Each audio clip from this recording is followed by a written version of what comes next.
دین اسلام میں جہاد کے بعد ایک اور چیز کو بہت زیادہ اہمیت حاصل ہے اور وہ ہے ہجرت۔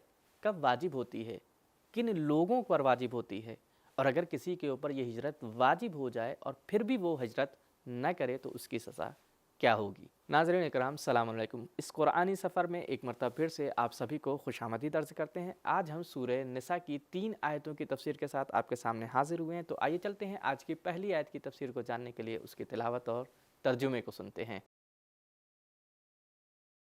كتاب أنزلناه إليك مبارك ليدبروا آياته وليتذكروا بسم الله الرحمن الرحيم إن الذين توفاهم الملائكة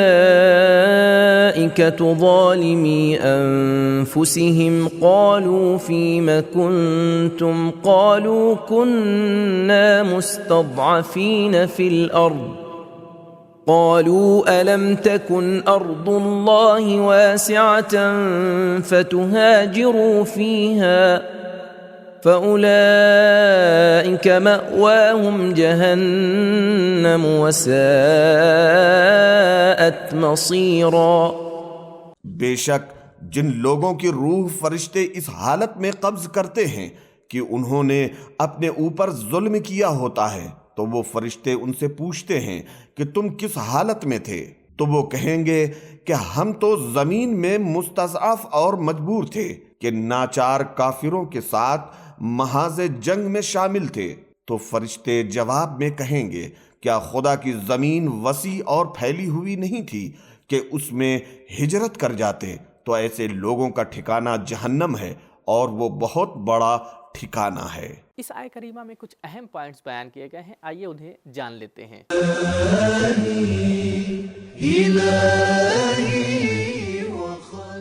جنگ بدر سے پہلے کفار مکہ نے شہر کے لوگوں کو مسلمانوں کے ساتھ جنگ کرنے کے لیے بلایا اور کہا کہ سب لوگوں کو اس جنگ میں شرکت کرنی چاہیے، اور ساتھ ہی یہ دھمکی بھی دی کہ جو شخص اس میں شریک نہیں ہوگا اس کا گھر تباہ و برباد کر دیا جائے گا اور مال لوٹ لیا جائے گا۔ کچھ مسلمان جو مکے میں رہتے تھے اور اس وقت تک ہجرت نہیں کی تھی، جان کے خوف سے کفار کے ساتھ مسلمانوں کے ساتھ جنگ کرنے کے لیے میدان بدر میں پہنچ گئے اور اسی جنگ میں مارے گئے۔ اس پر یہ آیت نازل ہوئی اور ان لوگوں کی سخت سرزنش کی جو کفر کے ماحول میں رکے رہے اور ہجرت نہیں کی۔ ایسے لوگوں نے اپنے اوپر ظلم کیا اور آیت انہیں قصوروار ٹھہرا رہی ہے۔ روایتوں میں آیا ہے کہ جو کوئی اپنے دین کو بچانے کی خاطر ایک قدم بھی ہجرت کرے وہ اہل جنت میں سے ہے، اور حضرت محمد مصطفیٰ صلی اللہ علیہ وآلہ وسلم اور حضرت ابراہیم علیہ السلام کا ہم نشین اور ساتھ ہوگا۔ تفسیر صافی۔ ناظرین، ہم نے آیت کے ترجمے اور اس کے اہم پوائنٹس کو جان لیا ہے، آئیے اس کے اہم پیغامات پر روشنی ڈالتے ہیں۔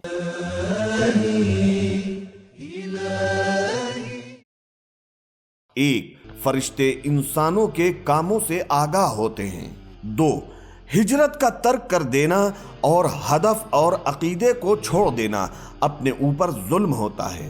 یہ نعرہ کہ خواہی نشوی رسوا ہم رنگ جماعت شو، یعنی اگر رسوائی سے بچنا چاہتے ہو تو خود کو معاشرے کے ماحول میں ڈھال لو، قرآن کی نظر میں مردود اور قابل نفرت ہے۔ 3. ہجرت کے ترک کرنے کے گناہ کے بارے میں سب سے پہلے سوال ہوگا۔ روح قبض کرنے والے فرشتے جب روح قبض کرنے آئیں گے اسی وقت سے ترک ہجرت کی جواب طلبی شروع ہو جائے گی۔ 4. کفر کے ماحول اور جگہ سے ہجرت کرنا واجب ہے اور لشکر کفار کا ساتھ دینا حرام ہے۔ 5. اگر آپ اس ماحول کو بدل سکتے ہیں یا اس پر اثر انداز ہو سکتے ہیں تو پھر ٹھیک ہے، ورنہ وہاں سے ہجرت کر جائیں تاکہ آپ سے سوال نہ پوچھا جائے۔ 6. گناہ کی توجیہ اور دلیلیں پیش کرنا کسی بھی طرح سے قابل قبول نہیں۔ 7. اکثریت کا ماحول اور فضا انسان میں بڑی حد تک اثر انداز ہوتی ہے لیکن جبر کی حد تک نہیں، لہذا انسان ہجرت کر کے ماحول اور تاریخ کے جبر کا مقابلہ کر سکتا ہے۔ 8 اصل خدا پرستی ہے، وطن پرستی نہیں۔ 9 فکر و عقیدے کی کمزوری کا علاج ہجرت ہے۔ تو یہ تھی آیت نمبر 97 کی تفسیر۔ آئیے چلتے ہیں آج کی آخری 2 آیتوں کی تفسیر کو جاننے کے لیے اس کی تلاوت اور ترجمے کو سنتے ہیں۔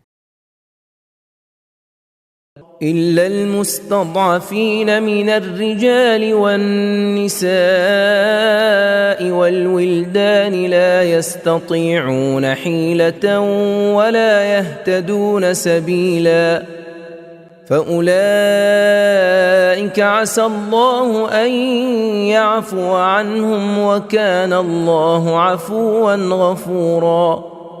سوائے ان مستضعف بے بس کیے ہوئے مردوں، عورتوں اور بچوں کے جن کے پاس نہ تو کوئی چارہ یعنی ہجرت کا راستہ ہے اور نہ کوئی راستہ جانتے ہیں، صرف یہ لوگ ہی مستضعف ہیں، اور شاید اللہ تعالیٰ ان لوگوں کو بخش دے، اور اللہ تو ہے ہی بخشنے والا اور مغفرت کرنے والا۔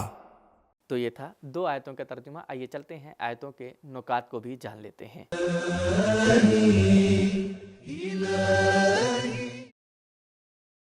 جو نہ تو کفر کو روکنے کی کوئی تدبیر کر سکتے ہیں اور نہ ہی حق کو تسلیم کرنے کی راہ جانتے ہیں، وہ مستضعف ہیں اور ان پر سے شرعی تکلیف اٹھا لی گئی ہے۔ تفسیر صافی۔ امام محمد باقر علیہ السلام فرماتے ہیں، ایسے مرد اور عورتیں جن کی عقل بچوں کی طرح ہے وہ مستضعف ہیں۔ نور الثقلین جلد نمبر 1 صفحہ 537، معانی الاخبار صفحہ 201۔ ہم نے دونوں آیتوں کے نکات کو بھی جان لیا۔ آئیے چلتے ہیں ان کے پیغامات پر روشنی ڈالتے ہیں۔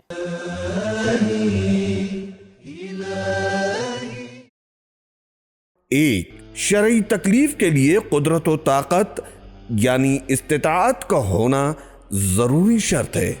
2 ایسی عورتیں اور بچے جو کفر کے ماحول میں ہیں اور ہجرت کی قدرت بھی رکھتے ہیں، ان کے لیے ہجرت واجب ہے۔ 3 حقیقی مستضعف وہ ہے جو ہجرت کی قدرت نہ رکھتا ہو اور کفار و مشرکین کے قبضے سے فرار نہ کر سکتا ہو۔ 4 دینی علوم و معارف کو سیکھنے کا امکان ہونے کے باوجود اگر نہ سیکھے جائیں تو یہ گناہ اور اپنے اوپر ظلم ہے۔ 5 صحیح اور حقیقی عذر تو قابل قبول ہوتا ہے لیکن بہانہ سازی اور ہیلہ گری ہرگز قابل قبول نہیں۔ 6 ہجرت کو ترک کرنا اتنا بڑا گناہ ہے کہ مذکورہ لوگوں کے بخشے جانے کے لیے شاید کا لفظ استعمال ہوا ہے، جس سے معلوم ہوتا ہے کہ یہ بات قطعی اور یقینی نہیں ہے۔ آج کے ایپیسوڈ میں ہمیں یہ معلوم ہوا کہ اگر کوئی انسان استطاعت کے باوجود ہجرت نہیں کرتا ہے تو اس نے اتنا بڑا گناہ کیا ہے کہ اس کی بخشش کے لیے شاید کا لفظ استعمال کیا گیا ہے۔ اگلے ایپیسوڈ میں ہم یہ جانیں گے کہ ہجرت کرنے کا ثواب کیا ہے۔ ملتے ہیں اگلے ایپیسوڈ میں، تب تک کے لیے شکریہ۔ خدا حافظ۔ سبیل قرآن، قرآنی سماج کی پہچان۔